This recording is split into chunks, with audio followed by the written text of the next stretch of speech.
in your video that was said is happiness is job one. And what a stance to take. Why is it that you feel so strongly about making happiness job one? Because we're in charge of our own happiness. And first of all, Amy Dix, it takes a happiness expert to know a happiness expert and somebody who spreads happiness. So thank you for the work that you do. Happiness is an inside job. Happiness is job one. Happiness is foundational. And happiness is one of those things that people think just kind of happens to them. And you and I both know that is not true. Happiness is a mindset. Happiness is a muscle, and we can build that muscle.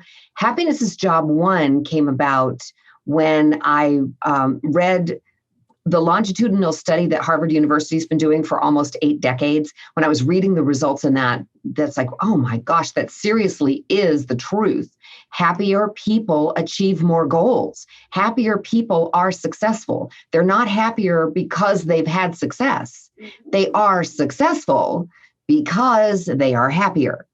And yes, there are glass half empty people and glass half full people. And yes, they're probably born that way. Neuroscience research shows that there is a happiness gene. About half the planet's population has it. The other half doesn't.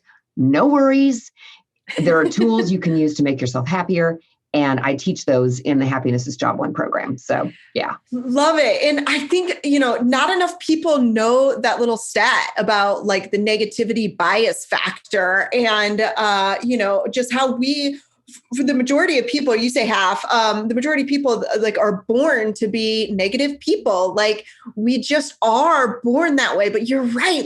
There are things that we can do to help negate that. So you and I both work in neuroscience, positive psychology. I mean, I can't think of a better field to work in. Yeah, right. But I want to talk about this because understanding the science behind happiness, I think, is key, because a lot of people just think, oh, that Sandy, she's just woo-woo. She's just, so happy all the time. I can't stand her. Right. But, who is she to say happiness is a choice? Who is she to say that happiness is job one? But really there is science to back this up. So I want to talk about that. When you speak on happiness and you talk about being a happier being, and you have studied neuroplasticity, neuroscience for, I think I heard somewhere over a decade. So you are an expert in this. What do we need to know about the science behind happiness? Well, there's a lot of things, and I want to clear up a little bit of confusion that apparently I caused. There's a difference between the brain's negativity bias and the happiness gene. Got you. The happiness gene attenuates our negativity bias, which pretty much 100% of human brains have.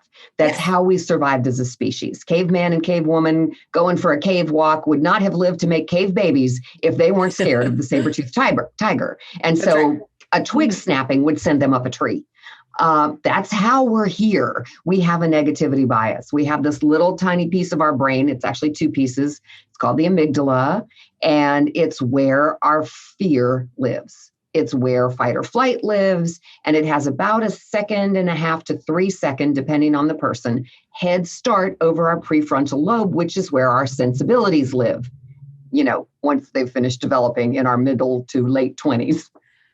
So, yeah, it's chemical, it's hormonal, but it's also a physical construct of the brain. It is how we're designed. It's how we lived as a species. We have to be negative to start with, and we can teach our brain to be much more positive.